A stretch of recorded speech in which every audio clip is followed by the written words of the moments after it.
Guys நம்ம சென்னையில ரொம்ப ஃபேமஸான ரோகிணி தேட்டருக்கு தளபதி படத்தையும் பார்க்கறதுக்கு வரல, ஸ்பைடர்மேன் பிராண்ட் நியூ படத்தை பார்க்கறதா வந்திருக்கோம்.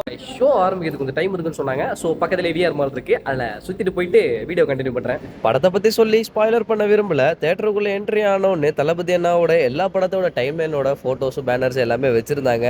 அண்ட் அதுக்கப்புறம் ஷோ ஆரம்பிக்க போகுதுன்னு சொன்ன உடனே 3D கண்ணாடி வாங்குறதுக்காக கியூல நின்று போயாச்சு. ஆத்திரத்தை அடக்கலாம், பட் அதை அடக்க முடியாதுல. ரெஸ்ட் ரூம் போயிட்டு ஸ்க்ரீனுக்கு போய்க்கலான்ட்டு ரெஸ்ட் ரூம் போயிட்டு ஸ்க்ரீனுக்கு போனதுக்கு அப்புறம் பார்த்தா தேட்டரில் எல்லாமே டைட்டில் கார்டை வீடியோ எடுக்கலாம்னு சொல்லிட்டு வெயிட் பண்ணிட்டு இருந்தாங்க. ஆனால் அங்கே தான் ஒரு ட்விஸ்டே, மார்வல் ஸ்டுடியோட டைட்டில் கார்டு மட்டும் தான் வந்துச்சு. படத்தோட டைட்டில் கார்டே வரல. கடைசி வரைக்கும் நாங்கள் எல்லாம் வெயிட் பண்ணிட்டு இருந்தோம். படத்தை நான் ஸ்பாய்லர் பண்ண விரும்பல. ஃப்ராங்க்லி நல்ல தேட்டரில் நல்ல 3D எக்ஸ்பீரியன்ஸோட பார்த்தீங்கன்னா இந்த படம் செம்மையாக இருக்கும். நாங்கள் போன இடத்துக்கு வந்து கொஞ்சம் சுமாராக தான் இருந்துச்சு. அண்ட் கடைசியில் டைட்டில் கார்டு போடுவாங்கன்னு எல்லாமே வெயிட் பண்ணிட்டு இருந்தோம். போடவே இல்லை. அப்புறம் வீட்டுக்கு கிளம்பியாச்சு. டாட்டா.